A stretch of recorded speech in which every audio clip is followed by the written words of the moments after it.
With the Christmas season tailing to an end and the Panthers heading into the home stretch of 2024, with 2 games remaining, the Carolina Panthers look to build some momentum. Yet there are some that are hoping that the Carolina Panthers will make a few adjustments and have some moral victories, but not destroy their draft stock heading into the game before the finale. Or would the Panthers try to play spoiler? Want to find out what Mr. CeeLo thinks? Stay tuned to find out on Growlin' and Prowlin'.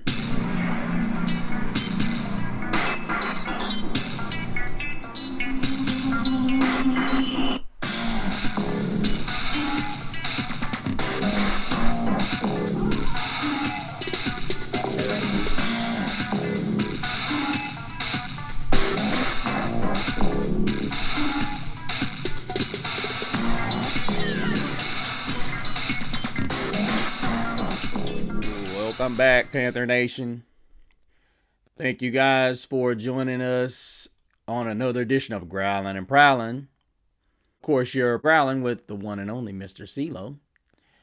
And I hope you guys had a wonderful Christmas and you guys are safe and you and your families had a wonderful Christmas season, enjoying one another and spending a lot of time with each other. But it's with great sadness that I report the passing of an icon, someone that was a huge part of my childhood during college basketball as well as the NFL. He called the Carolina Panthers' first Super Bowl appearance. And, of course, we're talking about the late, great, now Greg Gumbel. Many of us didn't know that he was sick. And as I said, it was kind of synonymous with the person he was. And it is with great sadness that I play this soundbite for you guys of him calling one of the most memorable Super Bowls in history. The Super Bowl in which we came up just short of defeating the New England Patriots.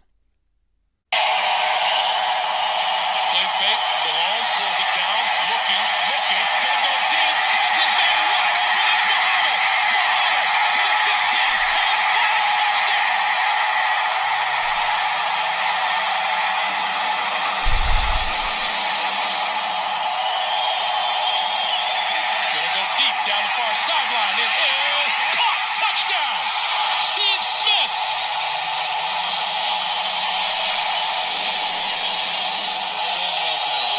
Second and 10 to Sean Foster. Foster breaks through, 30, still on his feet, 20, 10, 5, touchdown.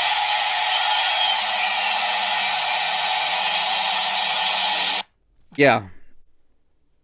As I said, he was one of the voices of my childhood. And Mr. Greg Gumbel, you will be missed. And you are one of the reasons that I decided to start doing my own channel. Your voice is it's just attention grabbing. And even when your analysis was you really paid attention to detail. And you're one of the reasons why I really started to watch college basketball during March Madness. And as I said, may your legacy and your voice and your influence carry on in your rest. On behalf of myself and many of us that do this, we give you a salute because we would not be here if it weren't for trailblazers like yourself, being the first black announcer to call a Super Bowl. Greg Gumbel was 78. Godspeed.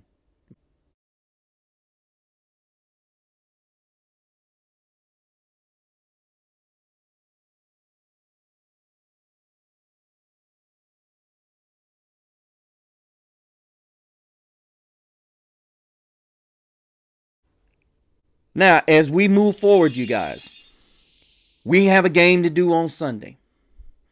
And before we go on, I want you to put if you guys remember Greg Gumbel and think he was one of the best announcers of all time, please put a 1 in the comments. Because he was a major dude and player in the game of announcing. And, there's a lot of guys that attempt to be announcers. I can't say that I would even try to be a play-by-play announcer. It's tough, and I'm not built for the voice. And fortunately, he had it. And for the 50 years that he did it, they said he did it for 50 years. And I'm like, goodness gracious. But I remember the call in the Super Bowl. I remember several other calls that Greg Gumbel had. He had a majestic voice. And as I said, put a 1 in the comments if you guys remember him and think he's one of the best. But moving on, you guys, I'm looking at what we have this week with the Tampa Bay Buccaneers. And I'm not overly thrilled. But let's look into doing a little housekeeping first, you guys, because I've had some people comment. As Haas463 says, definitely searching for that winning formula. This past game, the run was a big focus point of the offense, it seemed. Defense was playing inspired as well. I have no idea where that came from. Haas, I agree with you. I think ultimately, we are going to have to make some changes on the defensive side. And I don't think Everall's the change that we need to make. I think, as I said before, many of you can challenge me on this notion, but Derek Brown going to another system, look at the first 2 seasons and then drop back and then look at it and say, maybe this isn't the right move. Look, if you have a guy that is your foundational piece, J.C. Horn has played well in this system. Derek Brown has played well in this system. You got Josie Jewell for another year or 2. Trevin Wallace succeeded. Now all you need to do is get the right pieces. And honestly, I'm going to go into this in the draft. Many of you are not going to agree with what I'm about to say, but we do not need to get 4-3 pieces to play a 3-4. We've already got several pieces that went with that. This is the reason why I had a problem with Frankie Louvu and even Brian Burns sounding elsewhere, or even Edo Gross-Matos. This was a guy that was starting to understand his position. Whether people want to admit it or not, 4-3 pieces have no place in 3-4 defenses. They just don't fit well. I mean, they seem like they're the same if you're looking at it on paper. Oh, well, there's a difference. You just take one defensive lineman off and put 2 linebackers up there. It's not that simple. There's different assignments that go into playing this defense. But as I said, Haas, excellent comment. I think ultimately what it's boiling down to is a lot of these guys are coming into their own. Guys like DJ Wanham who haven't played all season. And he's finally, after about 5 weeks now, he's really starting to come into his own. He's getting healthy. He's getting over the psychological damage that injury did to him. And now he's starting to feel free. And honestly, people, if anybody, and this is just over any landscape of the NFL, does not believe in the psychological damage that an injury does to you, look at Jonathan Brooks. That re-injury that is the worst scenario a player has to deal with. Everybody sits there and says that, oh, NFL players shouldn't get this, or they should be the same when they come back. That re-injury of the Jonathan Brooks is the worst nightmare of any player. And every player worries about that. See, that is just a reinforcement that players slowly get engaged back into their normal routine is exactly what players have to do. They have to slowly acclimate their bodies into getting back to where they once were. You can't just dive right into it. Jonathan Brooks' re-injury to his ACL that he just had repaired is a perfect example of why players' psychological fears exist. Nobody wants to go through that entire process again after they just got through getting through it, if they were able to get through it with no complications. So while you have people, and I'm not saying this is this fan base, I think ultimately there are a lot of other fan bases that wonder why players don't ever get back to where they are. Because in the back of your head, you have to get through that entire roadblock of, I might mess it up or I might hurt it again. Nobody wants to go through that. Bob Eugene says we need to sign JC. Yeah, absolutely. And I think JC's going to probably hook us up with a deal that is going to be friendly to him, but it's probably going to be one of those where we can get him. He's not going to probably, he's going to be okay with not making a lot of money the first 2 seasons because we don't have a lot of cap space, but we're going to have salaries falling off. Obligations to other players that we released or cut are going to be off the books. And then he can start getting the money that he rightfully deserves. Now, he won't get top tier money yet. So I would imagine that this would be a contract where it's not where he's the highest paid defensive back yet. I would imagine there's going to be room for him to get that money because he's really good. And Mike Jackson's another guy. Why everybody's talking about JC, Mike Jackson needs to be signed. He's 27 years old, and he looked pretty darn impressive. If we can get the pass rush there, I'm going to tell you something. Mike Jackson's going to make some noise. He needs to go and work on catching the football. But outside of that, he was a steal. Absolutely a steal. Dan Morgan made a good look. Outside of the destruction of the linebacking core from last season of Frankie Louvu, Ito Gross Matos, as well as the Viper or the Rover, if you will, in Jeremy Chin, which I was not a fan of that. You could have re-signed him at a lesser price and kept him around. But unfortunately, that's not what they did. And Bob Eugene also commented on the question, and none of you guys really answered that question, is put a 2 in the comments if you love Frankie Louvu like I do, and I did. That guy is amazing, and I'm sure many more of you do. He brought a different dynamic to this defense, and people talk about, like you hear 99 The Fan and Panthers Playbook talking about, oh, this defense was nearly as good. Well, the numbers don't lie, okay? You might pick your selective numbers where it says pressure work that high, but Frankie Louvu got to the quarterback. He had 7 sacks, so you can't deny the guy was able to get to the quarterback. Ain't that part of the game? Get to the quarterback?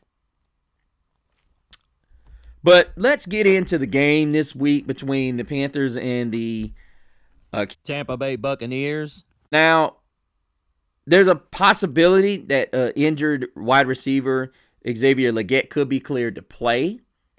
And that's a good sign considering the Buccaneers we're going to have Whitehead, who's coming back from injury, and Antonio Winfield, who's been a thorn in this Panthers offense side the last couple of seasons.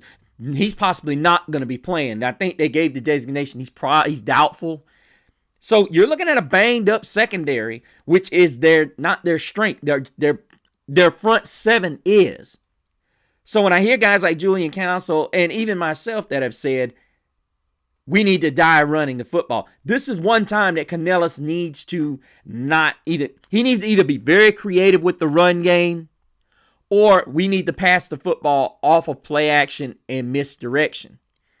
We don't need to get in a situation where we're trying to run the football right at this Tampa Bay defense. We need to misdirect them so that, because they will come at the run. This front 7 doesn't make no bones about they're coming after the run. And that's where we have to be our strongest. We have to be in a position where we're going to make sure that we get easy throws for Bryce. And we were able to make big plays. This is when you have really good defenses that stop the run, you got to try to get down the field on them. And with this game, Whitehead possibly returning, and then you got Winfield not playing, you're going to have some opportunities there. Legette's going to have to do his thing. And then with Coker, listen, let me tell you right now, that play that they made at the end of the half against the Dallas Cowboys, that bust, if you can get a pump fake, I didn't see a pump from Bryce, but I'm going to tell you, if you can get it where you're throwing, I do not mind the short passing game if every now and again you get a defense looking so hard at the short passing game that they just bite on something and you got a guy streaking down the sideline, either getting behind the safety or he's one-on-one with his guy. Look, I have no issue with the short passing game as long as you got at least 5 shots down the field. If you're not taking shots down the field, here's the problem. You're not going to be able to run the football. Defenses are not going to respect you 15 yards and on back. And that means the safeties have no fear. And when the safeties have no fear, what happens is your passing game is only 2 tiers.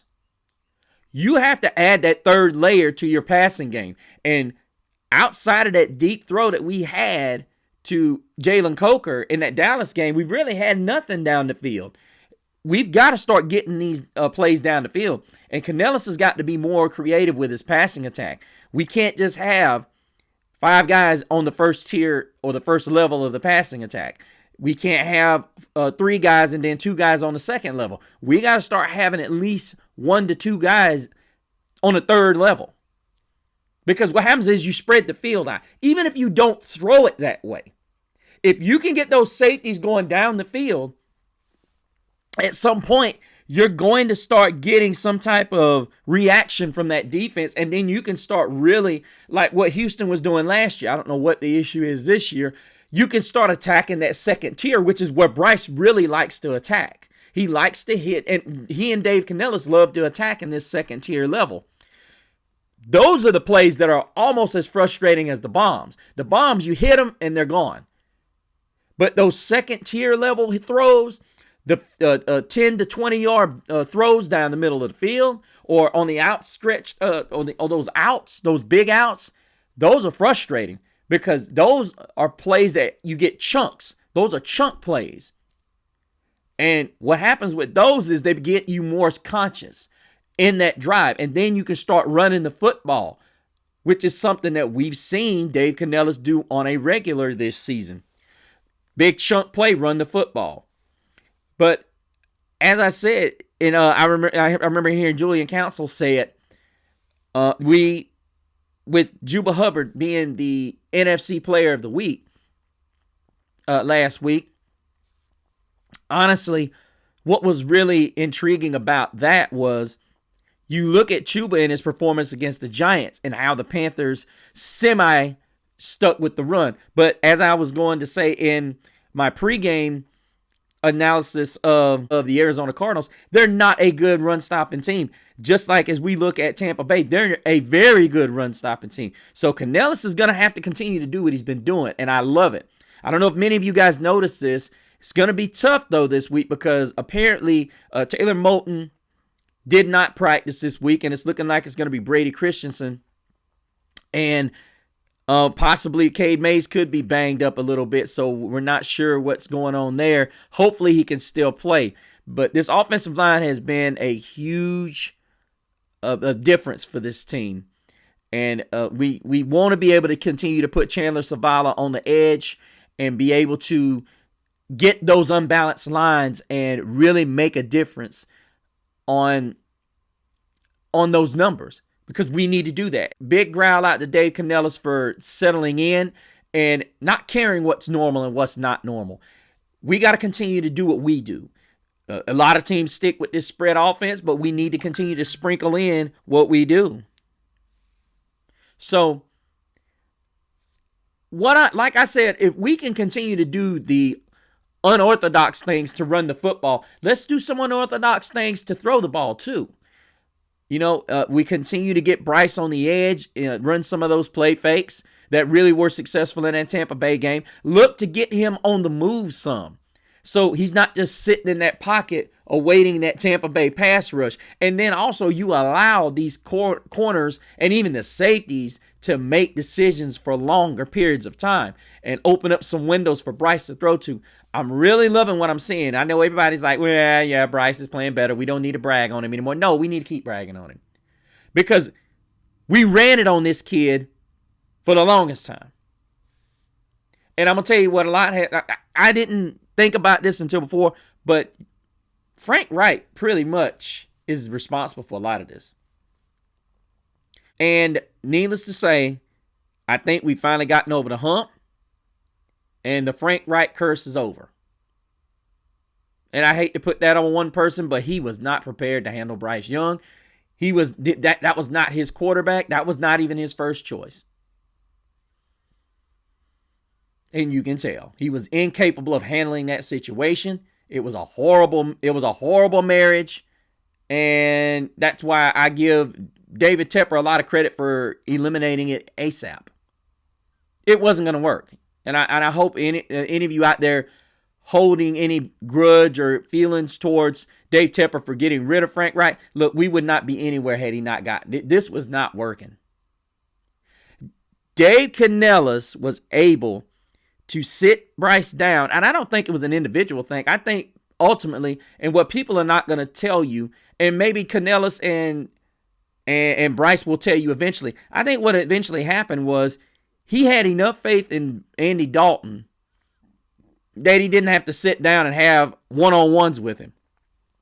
So I think within the last couple of weeks, when he was benched, he and Bryce got together and started to really have these type of conversations. What do you like to play? Or if you're running this play, this is when it needs to come out. Or this is what you need to look for in this situation, that situation, that. He really sat down individually in the film room and worked with Bryce. Where everybody was saying Bryce wasn't doing the work. I disagree.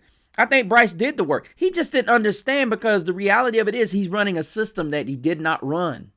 And then you got to think, he's having to acclimate himself to a system or marry himself to a system after divorcing himself from a system that he spent an entire summer, his rookie year, trying to figure out. I also think that Dave Canellis has done a super job slowly becoming that we're running the football. And guys, like I said before, I am going to go there and tell you we need to take a running back in free agency. And you already know, if you guys have watched my show, you already know who this guy is. Yeah, Chuba Hubbard's over 1,000 and ultimately scoring 10 touchdowns. And needless to say, this is a guy that needs his 1-2 punch partner. And he needs to get his 1-2 punch partner back. You guys know who I'm talking about? You don't have to answer that question. Why don't you explain it to me? Let's go back to the Steve Wilks era. The man who took over for the Panthers after Christian McCaffrey left. A man who I don't know why he was not re-signed in Deontay Foreman.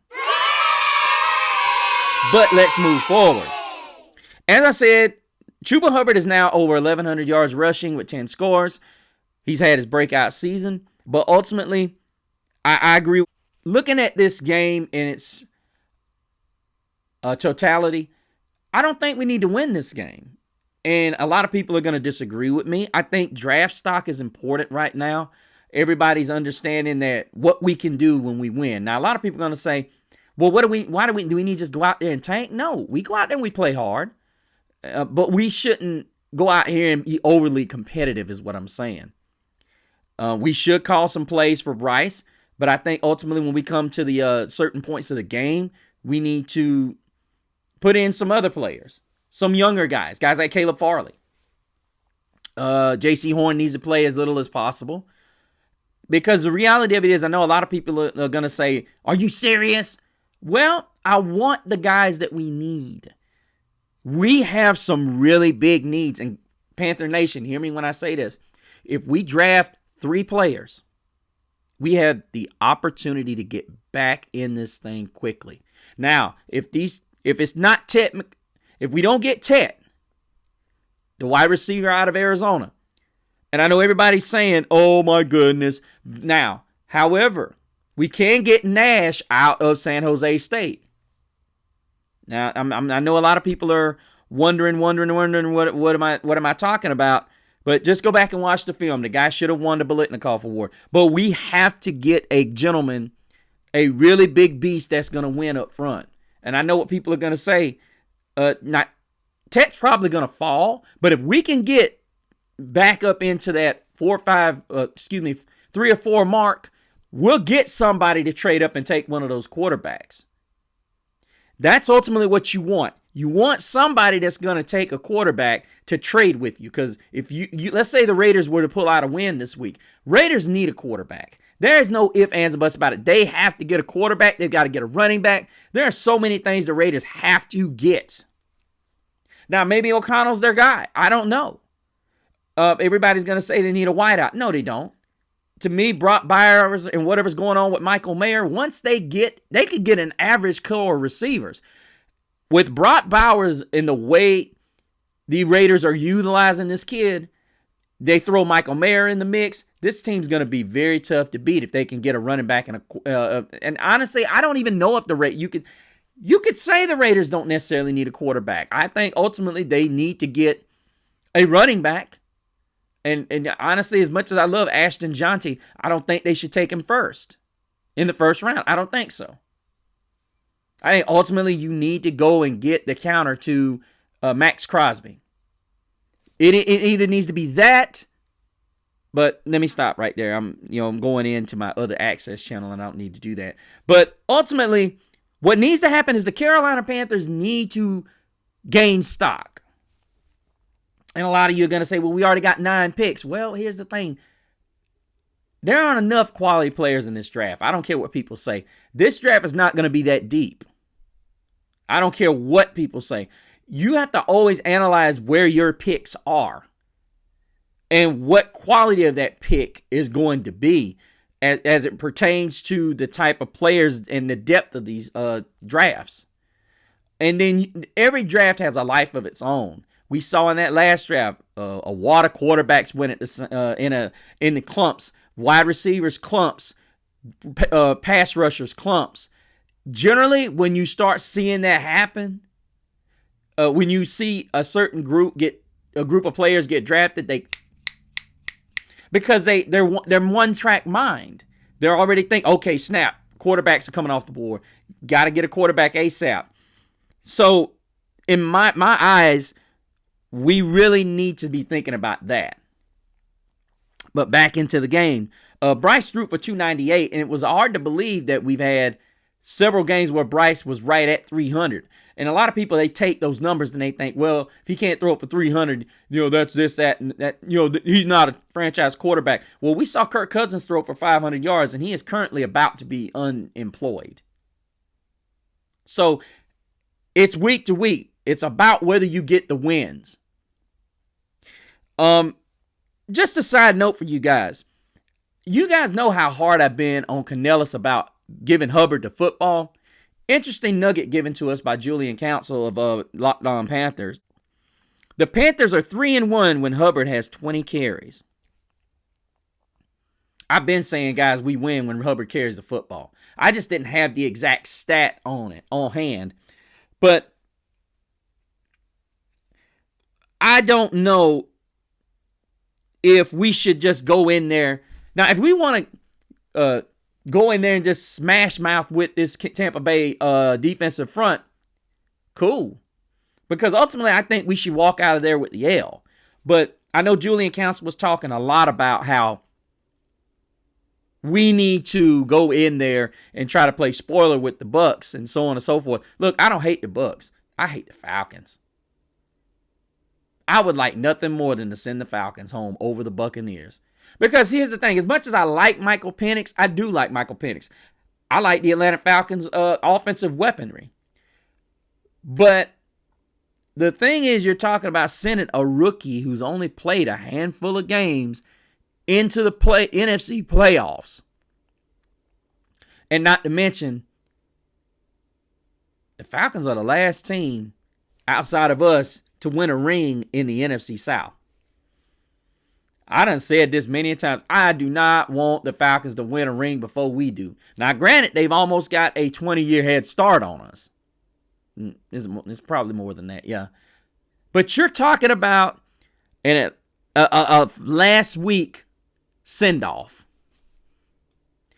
I would rather that than to send off the Buccaneers this week. And then as well as helping our draft stock. I would rather do that. But I want to give big congratulations out to Chuba Hubbard for being the player of the week.